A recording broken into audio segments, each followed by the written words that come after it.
बच्चों, हमने magnetic effect of current वाला चैप्टर चालू कर दिया था और उसमें हमने आपको कुछ बातें बता दी थी, डायरेक्शन बता दिया था, राइट हैंड थंब रूल बता दिया था। आप अपना फॉर्मूला चार्ट देखिए, फॉर्मूला चार्ट मैंने भेज दिया है आप लोगों को, है ना। हमने बायो-सावर्ट लॉ बता दिया था, right.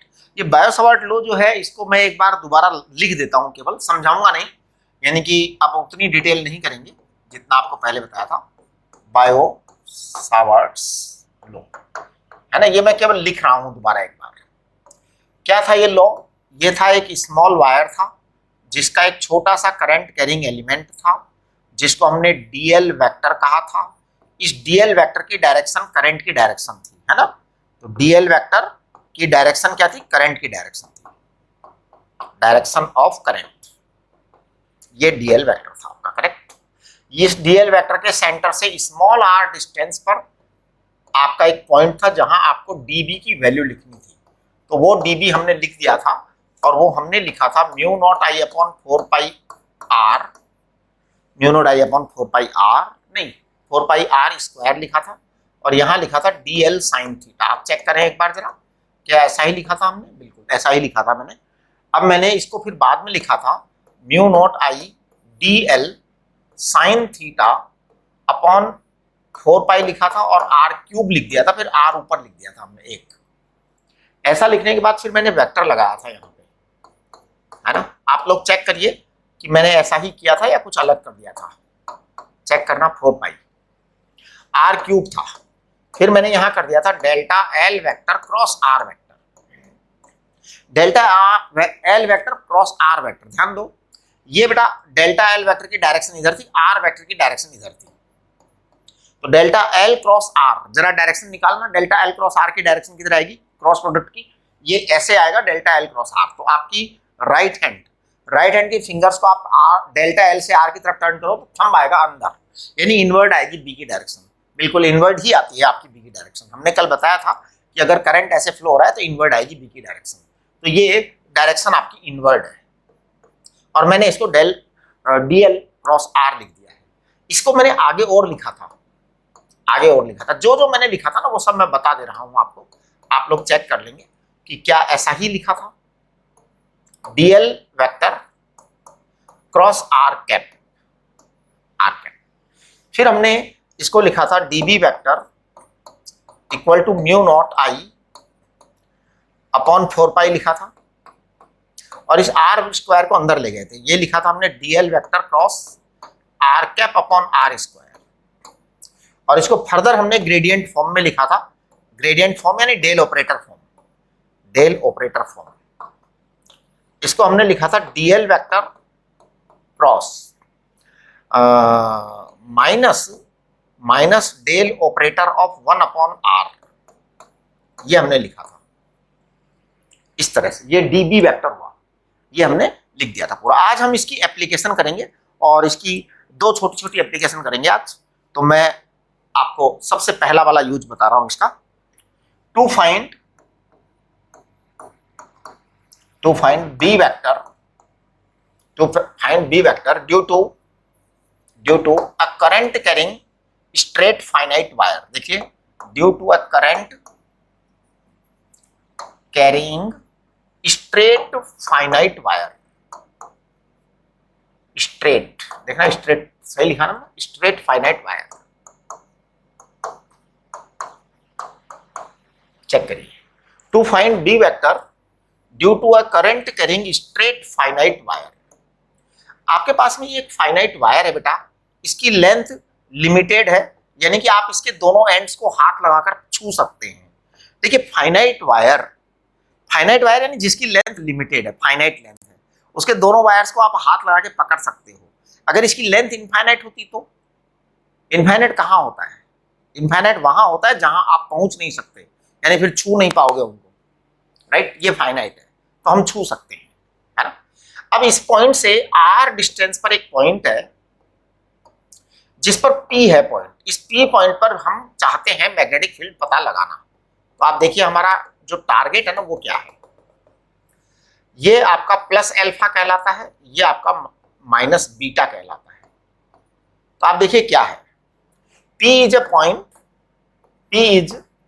point at a distance r from the current carrying wire.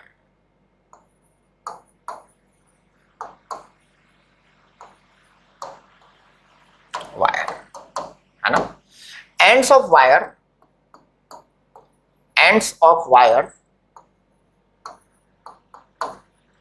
एक मिनट जरा, उड़ी बाबा, हाँ सही है, ends of wire are joined with point P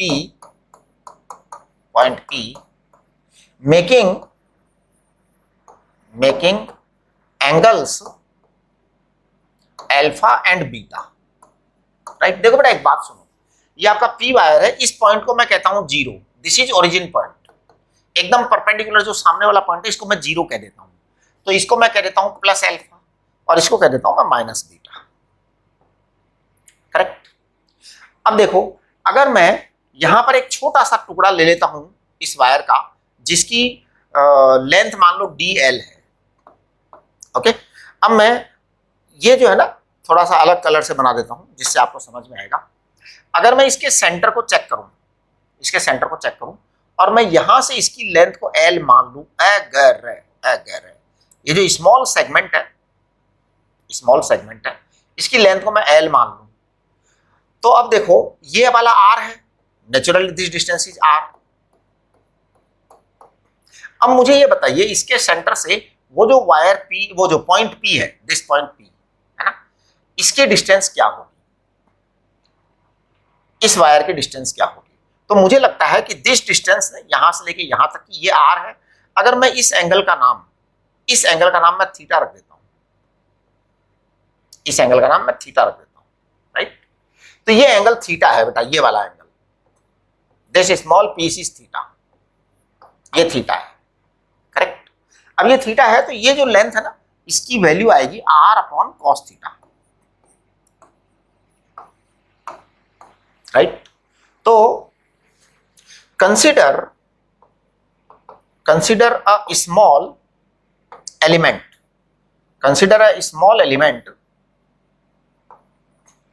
of wire of DL length as shown in the figure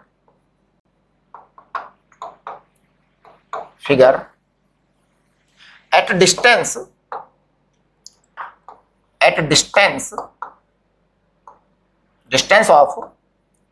of R upon cos theta from point P। देखो जी P point से R upon cos theta इस segment की distance है, तो मैं अब यहां पर कुछ कहना चाहता हूं आपको इस सेगमेंट के बारे में, एक बार आप चेक कर लीजिएगा। यहां पे मैं लिख रहा हूं L upon R equal to tan theta. देखो L upon R equal to tan theta, तो जब L upon R equal to tan theta लिख दिया तो हमने लिख दिया DL differentiation of L is sec square R sec square theta D theta. ध्यान दो बेटा, L अपॉन R आपका टेन थीटा आया, तो natural L equal to R tan theta, मैंने इसका डिफरेंशिएट कर दिया तो R sec square theta D theta आ जाएगा। DL मतलब मैंने DL की वैल्यू निकाल दी, अब देखो अब आप DB देखना, DB एज पर दी बायो-सावर्ट लॉ, DB देखिए, DB की डायरेक्शन किधर आएगी, नेचुरल है थंब इधर है तो आपका डायरेक्शन तो इनवर्ड ही आना है यहाँ पे। चलिए जी डायरेक्शन इनवर्ड बना दो, यहाँ पे मैं यहाँ डायरेक्शन इनवर्ड बना देता हूँ, ये डायरेक्शन इनवर्ड है, तो डायरेक्शन इनवर्ड है, ये बहुत ही इंपॉर्टेंट चीज है, राइट। DB, अब मैं DB को लिख रहा हूँ म्यू नॉट अपॉन 4 पाई, आई भी लिख देता हूँ बेटा, है ना। चलो मैं DL भी लिख देता हूँ, और अब यहां बड़ी इंपॉर्टेंट बात है, हमें ये एंगल थीटा है तो बेटा ये एंगल कितना होगा, ये एंगल 90 माइनस थीटा होगा, ये ध्यान रखो। तो हमारा जो फॉर्मूला था साइन, उसको मैं लिख रहा हूं 90 माइनस थीटा। अब आप कहेंगे सर ये क्या बात है, आप साइन थीटा क्यों नहीं लिख रहे, 90 माइनस थीटा क्यों लिख रहे हो, तो देखो मैं बताता हूं क्यों नहीं लिख रहा। इधर देखो, इधर इधर देखो बेटे, यहां हमने ये वाला एंगल थीटा लिया था, ये एंगल था, वायर के साथ में एंगल था थीटा, तो हमने साइन थीटा लिखा था। जब वायर के साथ में एंगल थीटा था तो हमने साइन थीटा लिखा था।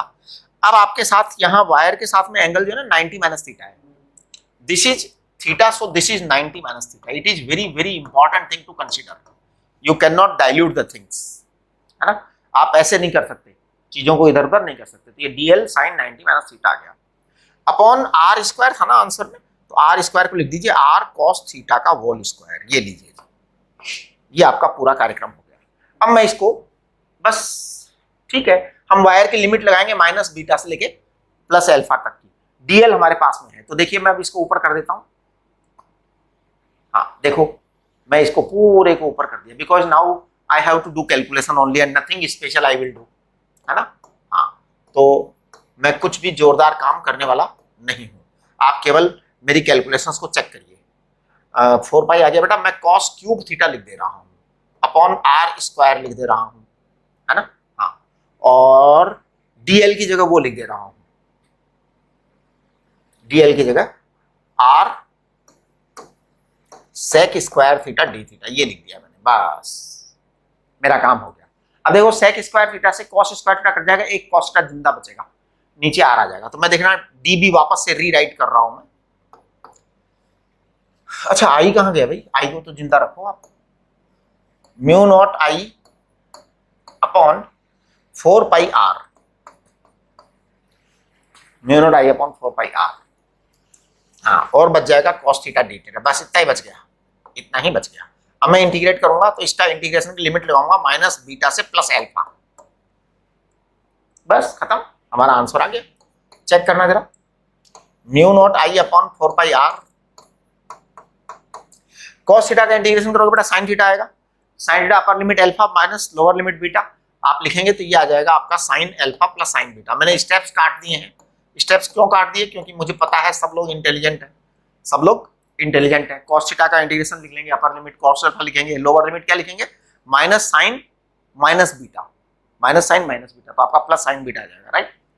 ये आपका बी आ गया, तो इसका मतलब ये है कि B due to a finite wire, आपके पास में ये आंसर आ गया। देखो, अरे भाई क्या बात है, अच्छा, तो देखिए B is equal to mu naught I upon 4 pi R sine alpha plus sine beta, this is magnetic field induction और intensity due to finite wire, है ना।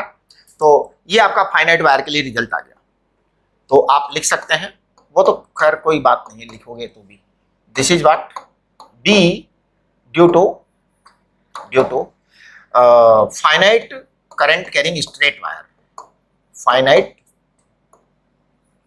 Current carrying straight wire.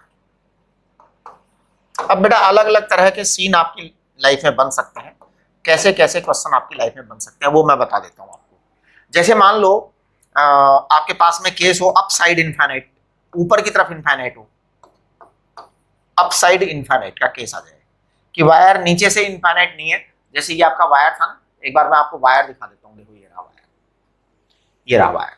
अगर ये वायर ऊपर की तरफ से इनफाइनाइट है तो क्या होगा, अल्फा 90 डिग्री होगा।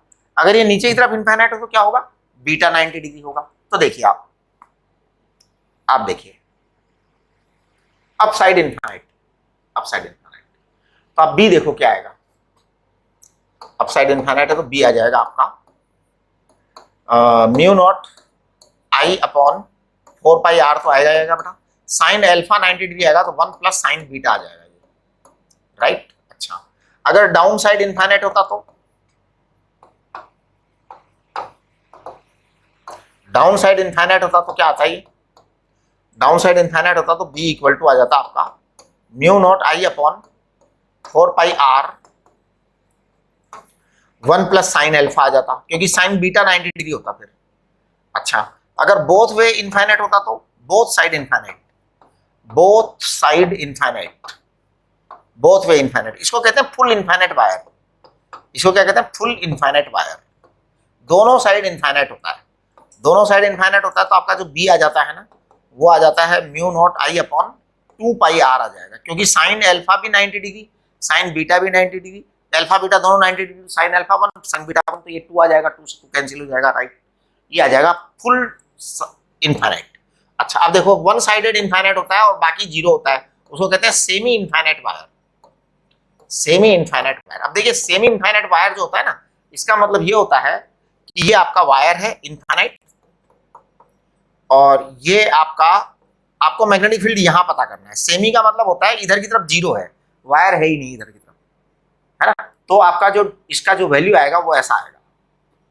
देखो ये आपका वायर यहां पे है और इस साइड में जीरो है एकदम, इस साइड में है ही नहीं, जीरो है। जीरो है तो आपका जो बी है ना इस साइड में आएगा, फुल वाले का आधा आ जाएगा, फुल इनफाइनाइट वाले का आधा आ जाएगा, 4 पाई आर। ठीक है, ये हमने कर लिया। ओके, चलिए अब मैं आपके लिए एक सवाल छोड़ता हूं, उसका जवाब आप ढूंढिएगा और फिर मेरे को बताना कि सर इसका जवाब ये है। बता देना आप लोग, है ना, ऐसा नहीं कि सवाल को टाल जाओ। देखिए ये जो करंट कैरिंग वायर के बारे में हमने बात की है, finite length of current carrying wire, ऐसी ही बात हमने इलेक्ट्रोस्टैटिक्स में की थी, line charge of finite length. तो देखिए ये जो बात हमने इलेक्ट्रोस्टैटिक्स में की थी, line charge of finite length की, सेम बात हम आज इसमें करना चाह रहे हैं। उसमें पता है क्या किया था, हमने इलेक्ट्रिक फील्ड के दो कंपोनेंट निकाले थे, एक पैरेलल कंपोनेंट निकाला था, एक परपेंडिकुलर कंपोनेंट निकाला था ना, पैरेलल कंपोनेंट, परपेंडिकुलर कंपोनेंट। याद करो, अपना इलेक्ट्रोस्टैटिक्स नोट्स खोलो, इलेक्ट्रोस्टैटिक्स नोट्स खोलिए जल्दी से और खोलकर चेक करो। आपका जो फाइनाइट वायर का हमने निकाला था, फाइनाइट लाइन चार्ज का करंट कैरिंग, वो सॉरी लाइन चार्ज जो था ना फाइनाइट लेंथ का, उसके लिए हमने E2 निकाले थे, पैरेलल वाला और एक फाइनाइट परपेंडिकुलर वाला। अब ये है कि यहां तो हमने बी ऐसा किया ही नहीं, ऐसा कुछ नहीं निकाला है, हमने तो केवल एक बी निकाल दिया, खत्म बात है। ऐसा क्यों हुआ, ऐसा क्यों हुआ, वहां में और यहां में अंतर क्या है, ये आपको ढूंढ करके मुझे बताना है जूम सेशन में कि सर उसके अंदर ये चक्कर था, इसमें ये चक्कर है। इसलिए यहां हमने ज्यादा मेहनत नहीं करी, वहां हमने बहुत ज्यादा मेहनत करी थी।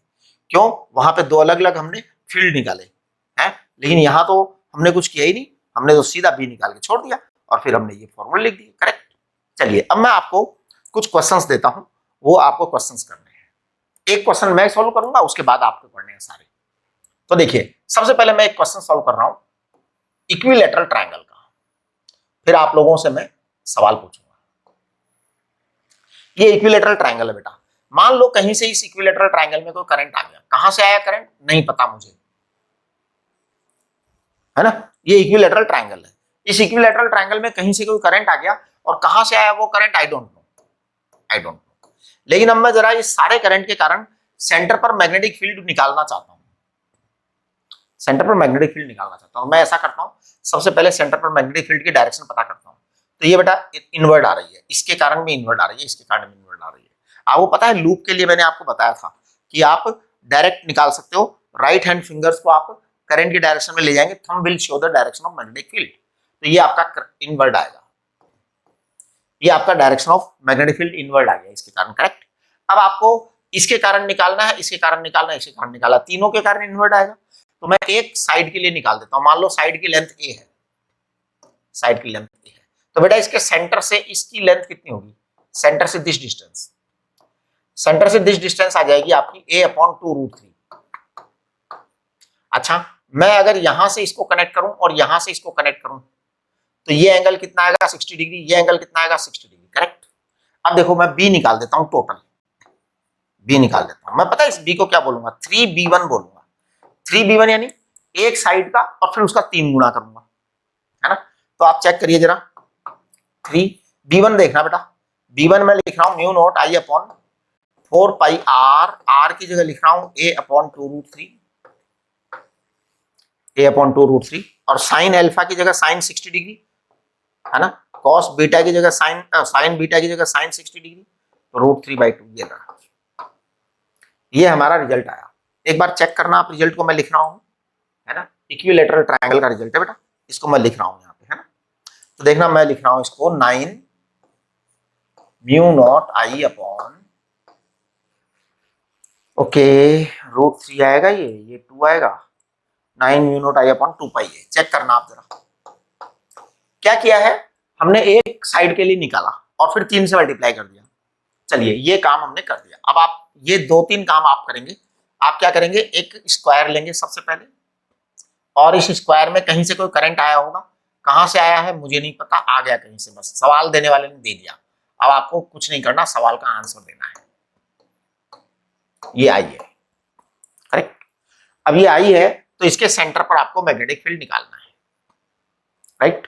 देखिए ये जो है ना, ये आपके फॉर्मूला चार्ट के अंदर चले आइए। आप जल्दी से फॉर्मूला चार्ट पे आ जाइए। अभी मैंने आपको करंट कैरिंग सर्कुलर कॉइल नहीं पढ़ाया है। करंट कैरिंग सर्कुलर कॉइल मैं बाद में पढ़ाऊंगा, पहले आप इन सवालों को करें, है ना, क्योंकि ये उससे रिलेटेड क्वेश्चन है तो हम कर लेते हैं। डू योरसेल्फ देखो, फॉर्मूला चार्ट का डू योरसेल्फ 1 देखिए आप। डू योरसेल्फ 1 में एक दे रखा है इक्विलेटरल ट्रायंगल और दूसरा दे रखा है आपका स्क्वायर। तो उसमें और इसमें मैंने जो डायग्राम बनाया और जो डायग्राम आपके फॉर्मूला चार्ट में दिया हुआ है उसमें देखो डायरेक्शन का अंतर है। मैंने आपको करंट ऐसे फ्लो किया है, फॉर्मूला चार्ट वालों में करंट ऐसे फ्लो कर दिया। तो ये तो खैर किया जा सकता है। अब जो मेरा वाला डायरेक्शन है उसका अगर डायरेक्शन चेक करते हो आप तो ये आपका इनवर्ड आएगा, लेकिन आप फॉर्मूला चार्ट वाले में जो करंट का डायरेक्शन दे रखा है वो आउटवर्ड आएगा। आपको क्या करना है, आपको बी करना है 4b1। 4b1। अब b1 के देखिए आपको क्या है, सेंटर से ये डिस्टेंस बेटा a/2 आएगी अगर साइड a है तो। अगर एवरी साइड a है तो सेंटर से डिस्टेंस a/2 आएगी। What will this angle, 45 degree. अब आप समझ गए क्या करेंगे, 4 × b1, एक साइड का आपको मैग्नेटिक फील्ड लिखना है। मैग्नेटिक फील्ड क्या आएगा, μ0/4πr, r की जगह a/2 आएगा। Sine alpha 45 degree, sign beta 45 degree, value करेंगे, कैलकुलेशन करेंगे, you will get your result, right. Pentagon का रिजल्ट, पेंटागन जो है ना उसका भी रिजल्ट, हेक्सागन का भी रिजल्ट आप निकाल सकते हैं। आप ये करिए पेंटागन और हेक्सागन, यानी डू योरसेल्फ का क्वेश्चन नंबर 1 आप कंप्लीट करके रखें। तो please do solve question number 1, है ना, ये आप कंप्लीट करिए, राइट। चलिए मैं अब जरा आगे बढ़ता हूं। आगे मैं बढ़ रहा हूं तो अब मेरा नेक्स्ट जो है वो है magnetic field due to circular arc, है ना।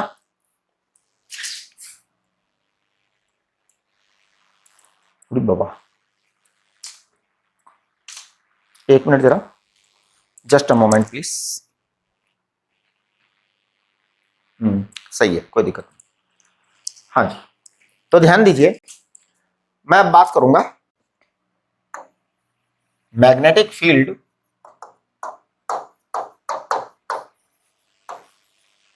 Due to circular arc. देखो बेटा इसी तरह का हमने जो है ना इलेक्ट्रोस्टैटिक्स में भी किया था, due to circular current carrying arc, है ना, due to circular current carrying arc. इसी तरह की कैलकुलेशन हमने इलेक्ट्रोस्टैटिक्स में भी की थी। आप इलेक्ट्रोस्टैटिक्स वाली कैलकुलेशन चेक करना और अब वाली कैलकुलेशन चेक करना। देखो मैं क्या कर रहा हूं, हम सर्कुलर आर्क लेंगे एक, तो मैंने एक आर्क लिया है छोटा सा, इसका सेंटर यहां पर है, इसकी रेडियस r है, मैं इसको यहां से और यहां से कनेक्ट कर दे रहा हूं। ये एंगल है +θ/2, ये एंगल है -θ/2, करेक्ट। ये +θ/2 है, ये -θ/2 है। अब टोटल एंगल थीटा है ना, टोटल एंगल इसका थीटा है, ओके। मैं यहां पे करंट फ्लो कर दे रहा हूं, मान लो ऐसे। अगर मैंने ऐसे करंट फ्लो किया तो इसका जरा मैग्नेटिक फील्ड की डायरेक्शन चेक करना, डायरेक्शन इनवर्ड आएगी बेटा, यानी कि मैं डायरेक्शन को अलग कलर से लिख देता हूं, यहां पे इनवर्ड डायरेक्शन आएगी, डायरेक्शन इनवर्ड आएगी। अब आप देखो कैसे हुआ इसका। मैं इसका एक छोटा सा टुकड़ा ले लेता हूं, मान लो मैंने यहां पे टुकड़ा ले लिया, तो ये एक बहुत छोटा सा टुकड़ा है और इसको मैं यहां पे अल्फा कह सकता हूं, एंगल को क्या कह सकता हूं, अल्फा, कि दिस एंगल इज अल्फा। इस छोटे से टुकड़े का एंगल डी अल्फा ले लेता हूं, मैं डी अल्फा ले लेता हूं। तो बताइए इसकी लेंथ कितनी आएगी, डीएल। डीएल इक्वल टू आएगा capital R into D alpha, small angle, arc है ना, तो radius into angle is arc length. ये आर्क लेंथ है बेटा। इस आर्क लेंथ की डायरेक्शन जो है वो हमेशा टेंजेंशियल होती है और इस रेडियस के साथ में 90 डिग्री का एंगल बनाती है, करेक्ट। अब आप देखो मैं डीबी लिख रहा हूं, डीबी यानी small magnetic field because of small piece of arc. Check करना जरा, μ0I/4πr, mu naught I upon 4πr।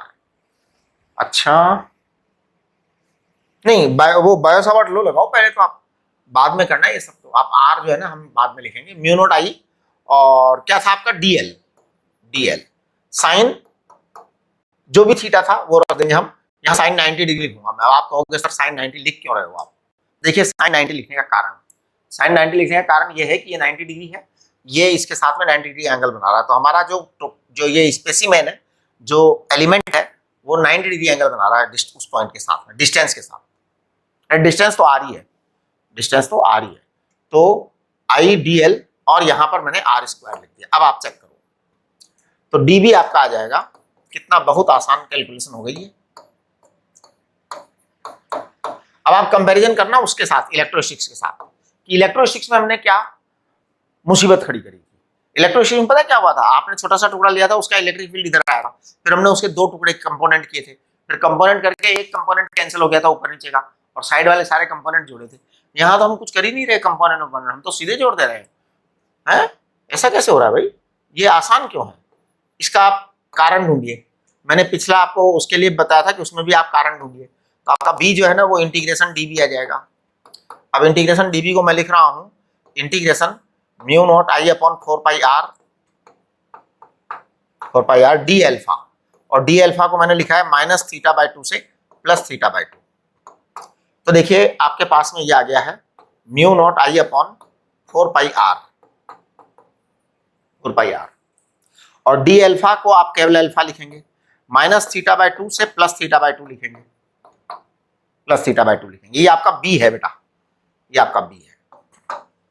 तो बी आपका आ गया है because of circular arc mu naught I upon 4πr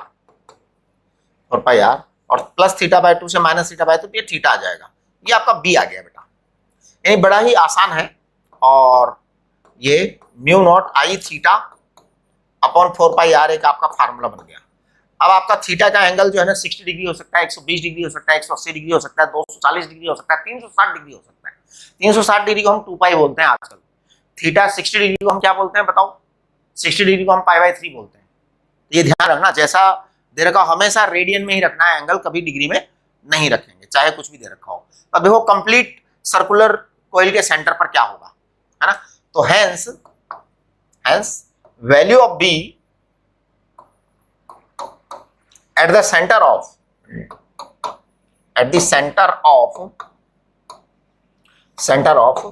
current carrying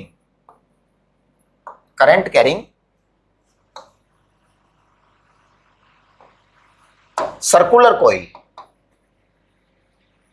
देखो बेटा, value of B at the centre of current carrying circular coil. अगर आपके पास एक सर्कुलर कोइल है, बिल्कुल सर्कुलर कोइल है ना, और सर्कुलर कोइल में मान लो आप करंट ऐसे फ्लो कर देते हैं हम की बार में, है ना, राइट। जब ऐसे फ्लो करेंगे तो आपको आपका डायरेक्शन आउटवर्ड आएगा, है ना। हाँ, ये बड़ा इंपॉर्टेंट बात है। आपने करंट को ऐसे फ्लो किया, आउटवर्ड आया, ऐसे फ्लो किया, इनवर्ड आया। याद मत करो कुछ भी, वहां पे करके देखना। राइट हैंड आपके पास हमेशा रहेगा, ध्यान रखना, एग्जाम हॉल में भी रहेगा। राइट हैंड आपके पास से कभी नहीं जाने वाला है, एग्जामिनेशन हॉल में भी आपके पास रहेगा, तो वहां करके देख लेना।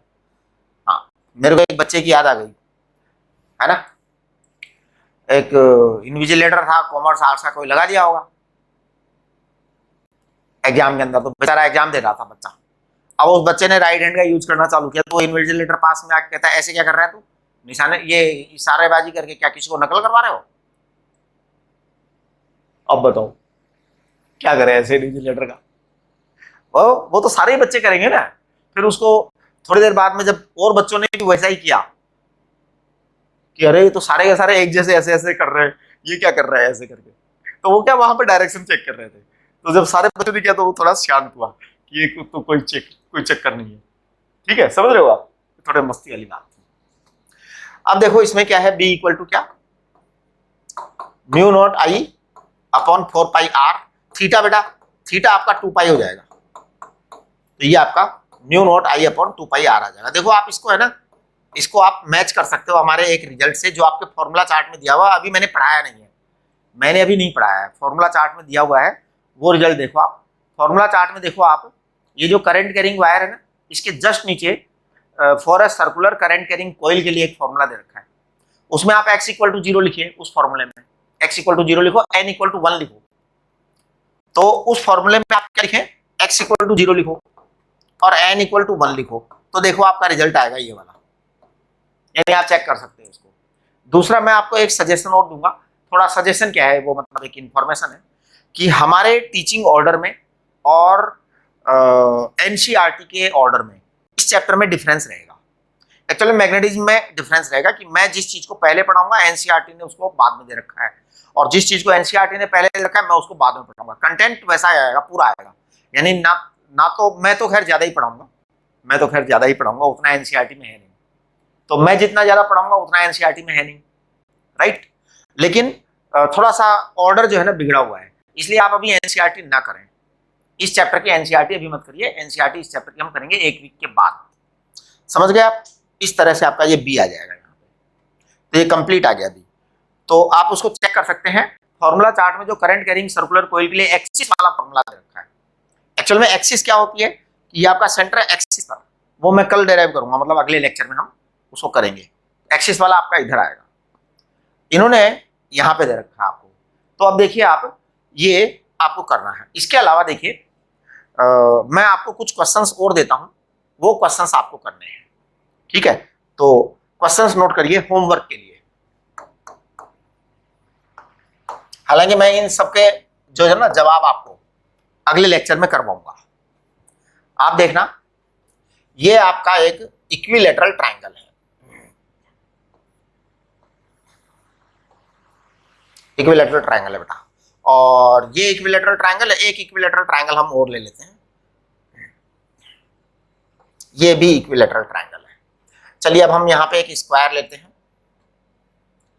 ये सब आपको होमवर्क से करना है, और इनको मैं अगले लेक्चर में सॉल्व भी करके बताऊंगा, राइट।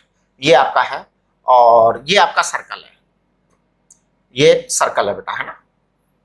तो देखो आपको क्या क्या करना है। ये आपका इक्विलैटरल ट्रायंगल है, ये स्क्वायर है, वो सर्कल है of the uniform wire of uniform cross section, यानी वायर सेम मटेरियल का है, क्रॉस सेक्शन सेम है, यानी रेजिस्टिविटी सेम है वायर की। तो ध्यान दीजिए, वायर की रेजिस्टिविटी सेम है ना, क्रॉस सेक्शन एरिया सेम है, पाई ए स्क्वायर सेम है, ठीक है।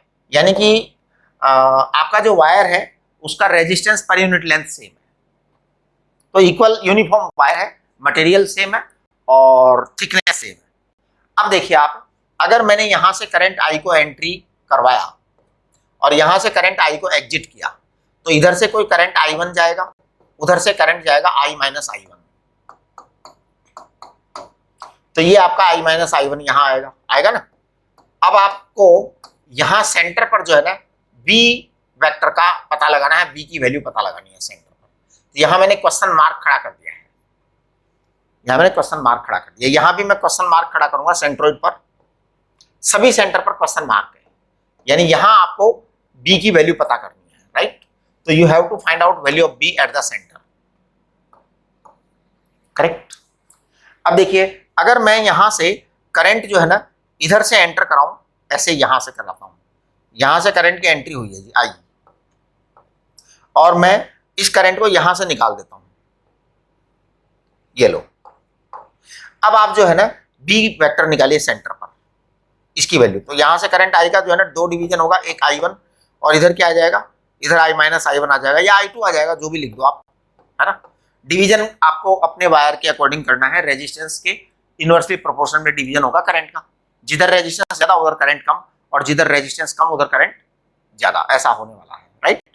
चलिए अब आप अगर करंट यहां से आई एंट्री करते हो, यहां से आई निकाल दीजिए, चलो यहां से निकाल दो आई। तो यहां से जब आई निकालेंगे तो यहां करंट के डिवीजन होगा बेटा, है ना। जिधर बड़ा वायर है उधर करंट कम जाएगा, जिधर छोटा वायर है उधर करंट ज्यादा जाएगा, नेचुरल है ना, क्योंकि रेजिस्टेंस का डिफरेंस पड़ने वाला है। अच्छा, अगर मैं यहां से करंट आई की एंट्री निकालूं, मतलब एंट्री कराऊं और वहां से एग्जिट करा दूं करंट आई का, अब देखिए यहाँ पे करंट का इक्वल डिवीजन हो जाएगा, तो आप सेंटर पे निकालिए मैग्नेटिक फील्ड की वैल्यू, राइट। अब देखिए ये आपका सर्कल है, कंप्लीट सर्कुलर लूप है, मैं ऐसा कर रहा हूं, यहां से करंट की एंट्री करा रहा हूं, है ना। अच्छा, करंट की एंट्री यहां से करा रहा हूं और मैं निकाल वहां से रहा हूं, एग्जिट वहां से करा रहा हूं। अब आप कहेंगे सर ये क्या मतलब है? ये देखो ये मतलब है, ये इसका सेंस है। ये वाला एंगल 120 डिग्री दे रखा है आपको। नेचुरल है कि अगर इधर से 120 डिग्री एंगल है तो उधर से 240 डिग्री होगा, है ना? हाँ, इधर से आपका कोई करंट आएगा, उधर से भी कोई करंट आएगा निश्चित रूप से। तो बेटा करंट का डिवीजन होगा I1 और इधर से होगा I2। आपको मैंने बता दिया, आप सेंटर पर मैग्नेटिक फील्ड की वैल्यू निकालिए। इसी तरीके से अब देखो यहां पर अगर मैं यहां से करंट I की एंट्री कराता हूं, इधर से 90 डिग्री पर करा देता हूं I की एग्जिट। अब देखो यहां से 90 डिग्री एंगल है और यहां से 270 डिग्री एंगल है, तो नेचुरल है कि इधर रेजिस्टेंस बहुत ज्यादा है, इधर रेजिस्टेंस बहुत कम है, तो इधर करंट ज्यादा आएगा, उधर करंट कम आएगा। आप बी की वैल्यू निकालिए, यहाँ पे कितना आएगा, राइट? ये आपको घर से होमवर्क करना है, राइट? अच्छा, ये हो गया आपका। चलिए मैं एक छोटा सा होमवर्क और दे दूं आपको, दे दूं ना, उसमें मजा आएगा आपको। देखो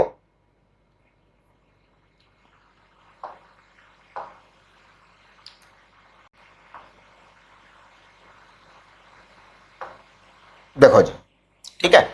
चलिए अब मैं फिर से आपको एक इक्विलैटरल ट्रायंगल दे रहा हूं। इक्विलैटरल ट्रायंगल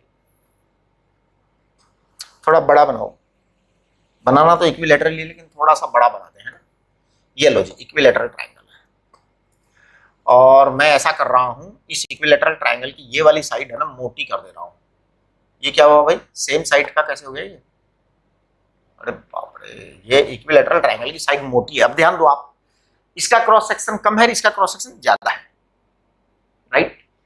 तो इसका क्रॉस सेक्शन आप ऐसा करिए, ए मान लीजिए इस वायर का क्रॉस सेक्शन है ना, इसका क्रॉस सेक्शन 2a मान लो, ये क्रॉस सेक्शन 2a है और वो क्रॉस सेक्शन a है, ये ध्यान रखिए, है ना? अब आप यहां से अगर करंट I की एंट्री करवाते हैं, साइड तो A ही है, साइड तो A ही है, लेकिन ये पतला वायर है और ये मोटा वायर है, ये मोटा वायर है। अगर आप यहां से करंट I की एग्जिट कराते हैं,